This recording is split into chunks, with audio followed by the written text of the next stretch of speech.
School. Once again, today I am continue the second chapter of your English book, and the title of this chapter The Sound of Music. Previous classes में मैं इसके पार्टों पर आ चुका हूँ। जो last part है उसके बारे में आज मैं डिस्कस करा रहा हूँ। तो माय डियर स्टूडेंट, मैंने प्रीवियस क्लास में क्या पढ़ाया था कि जो बिस्मिल्लाह खान थे वो अपने ही देश में नहीं बल्कि वो विदेशों में भी पॉपुलर हो गए। इन 2001 उस्ताद Bismillah Khan was awarded India's highest civilized award, the Bharat Ratna, with the coveted award resting on his chest and his eyes glittering with rare happiness. He said, "All I would like to say is teach your children music. This is Hindustan's richest tradition. Even the West is now coming to learn our music." तो देखिए, इन 2001 उस्ताद Bismillah Khan was awarded पुरस्कार दिया गया India highest civilian award, जो भारत का highest civilian award होता है भारत रत्न, जिसका नाम क्या है भारत रत्न, वो बिस्मिल्लाह खान को 2001 में दिया गया। विद द कवेटेड अवार्ड, ये जो प्रस्टिज वो फेमस या पॉपुलर ये अवार्ड था, coveted means popular. Resting on his chest, resting on his chest, उन्होंने उस अवार्ड को अपनी चेस्ट से लगाया। एंड हिज आइज ग्लिटरिंग, और उनकी आंखें चमक रही थी। विद रियर हैप्पीनेस, मीन्स उसकी आंखों में क्या थी, एक रियर हैप्पीनेस, बहुत हंसी थी, बहुत खुशी, मतलब उनकी आंखों से झलक रही थी, एक्सप्रेस हो रही थी। ही सेड, उन्होंने कहा, all I would like to say is, और उन्होंने क्या कहा, टीच योर चिल्ड्रन म्यूजिक, अपने बच्चों को म्यूजिक सिखाए। This is Hindustan richest tradition, क्योंकि ये क्या है, ये हिंदुस्तान की रिचेस्ट ट्रेडिशन, ये हिंदुस्तान की धनी विरासत है।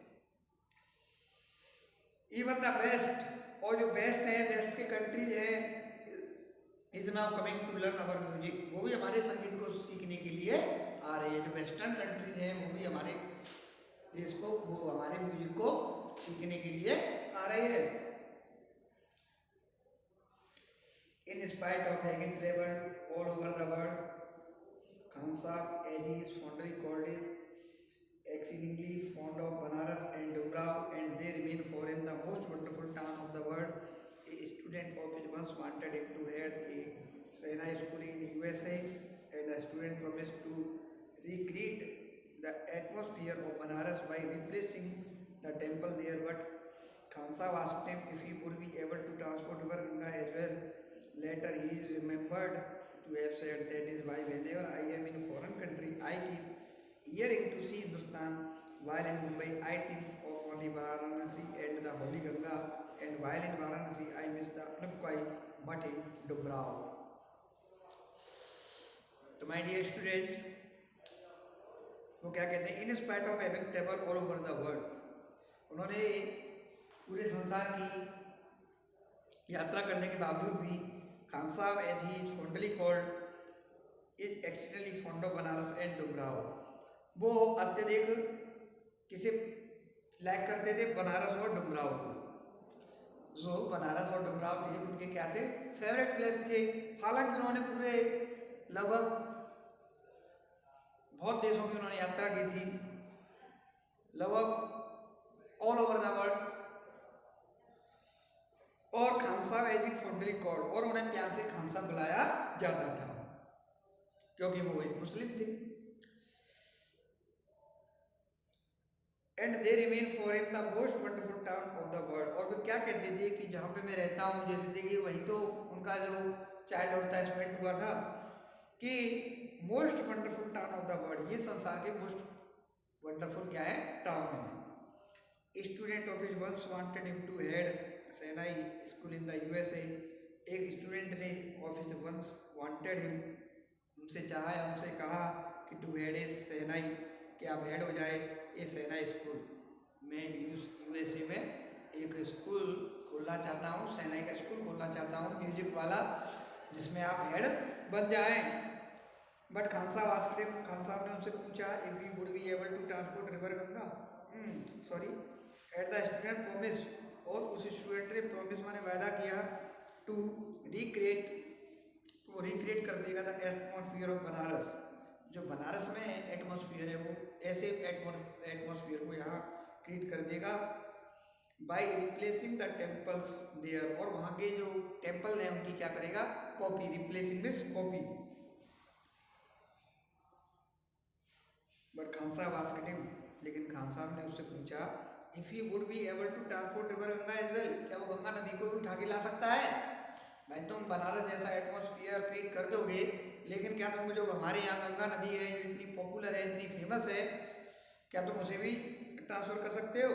Letter he remember to have said, तो बाद में ही रिमेंबर टू हैव सेड, उन्होंने कहा दैट इज वाई, इसीलिए whenever I am in foreign country, में जब कभी विदेश जाता हूँ तो I keep yearning to see Hindustan, तो मेरी हिंदुस्तान को देखने की बहुत इच्छा होती है। मैं रहता तो विदेश में हूँ, मेरा जो बॉडी है वो विदेश में रहता है, लेकिन जो मेरा माइंड है, मेरा हार्ट है, वो कहाँ से अट्रैक्ट हुआ है, वो मेरे देश से अट्रैक्ट है। वाइल इन मुंबई, जब मैं मुंबई में था, I think of only Varanasi, तो मैं क्या सोच रहा था, ओनली वाराणसी के बारे में सोच रहा था, एंड द होली गंगा, और जो मेरी पवित्र नदी गंगा है उसके बारे में सोच रहा था। And while in Varanasi I miss the अनक्कई मठ इन डमराव, जब मैं वाराणसी में था तो आई मिस द अनक्कई मठ इन डमराव, तो मैं जो डमराव के जो मठ थे, अनक्कई मठ थे, उनके बारे में सोच रहा था। ये वो मठ थे जब वो बचपन में उसे वहाँ 1.5 kg के लड्डू मिला करते थे, जब वो वहाँ पे शहनाई बजाया करते थे, तो उन्हें उस मंदिर से 1.5, जो मैंने पहले स्टार्टिंग में पढ़ाया था। Shekhar Gupta, when partition happened did not you have your family think of moving to Pakistan? Shekhar Gupta एक बार पूछा कि जब विभाजन हुआ था, did not you and your family, क्या तुम्हारे और तुम्हारे परिवार ने नहीं सोचा मूविंग टू पाकिस्तान, पाकिस्तान को छोड़ना? बिस्मिल्लाह खां, गॉड फॉरबिड, अल्लाह मुझे माफ़ करे, लीव बनारस, बनारस छोड़ दूँ? नेवर, कभी नहीं। आई वेंट टू पाकिस्तान, मैं एक बार पाकिस्तान गया था। आई क्रॉस द बॉर्डर, और मैंने बॉर्डर को पास भी किया था, just to say I have been to Pakistan, यह कहने के लिए कि मैं पाकिस्तान में रहा हूँ। But I was there for about an hour, मैं वहाँ पे 1 घंटा रुका भी था। I said namaskar to the Pakistan, मैंने पाकिस्तान के लोगों को नमस्कार किया। एंड सलाम वालेकुम टू द इंडियंस, और जो भारतीय थे उनसे मैंने सलाम वालेकुम किया। I had a good laugh, और तब मैं वहाँ से वहाँ हंसा।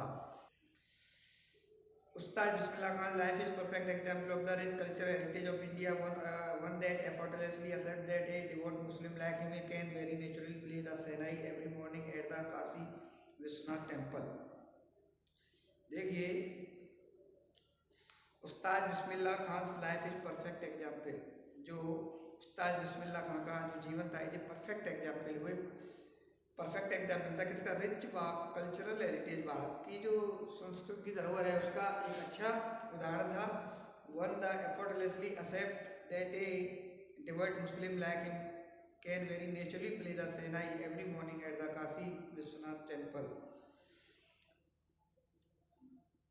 वन दैट एफर्टलेसली एक्सेप्ट, देखिए जो बिना प्रयत्न के, बिना एफर्ट की चीज एक्सेप्ट करती है, कि उनके जैसा एक कट्टर मुस्लिम, जो डिवोट होता है वो क्या होता है? कट्टर मुस्लिम। नेचुरली प्ले द शहनाई, प्राकृतिक रूप से प्रत्येक सुबह, every morning at the Kashi Vishwanath temple, प्राकृतिक रूप से प्रत्येक सुबह काशी विश्वनाथ मंदिर में शहनाई बजा सकता है। देखिए, वो हालांकि एक मुस्लिम थे, लेकिन उन्हें उनके अंदर ऐसी कास्ट की कोई फीलिंग्स नहीं थी, कोई ऐसी वेरियस नहीं थी कि मैं मुस्लिम हूँ। वो क्या कहते थे? दिस इज द इंडिया, ये क्या है? भारत देश है, and music is of everybody, और जो संगीत है वो किसके लिए है? सबके लिए है। मीन्स उन्होंने जातिगत के देखते हुए कोई ऐसा ज़्यादा भेदभाव नहीं किया, वरना जो देखिए ये ऑर्थोडॉक्स चली आ रही है कि जो हिंदू है वो हिंदू को ही लाकेश करता है, जो मुस्लिम है वो मुस्लिम को ही लाकेश करता है, लेकिन उनके अंदर, उनके दिमाग में ऐसी कोई फीलिंग्स नहीं थी। वो क्या कहते थे? वो इक्वलिटी में विश्वास करते थे। And music is everywhere.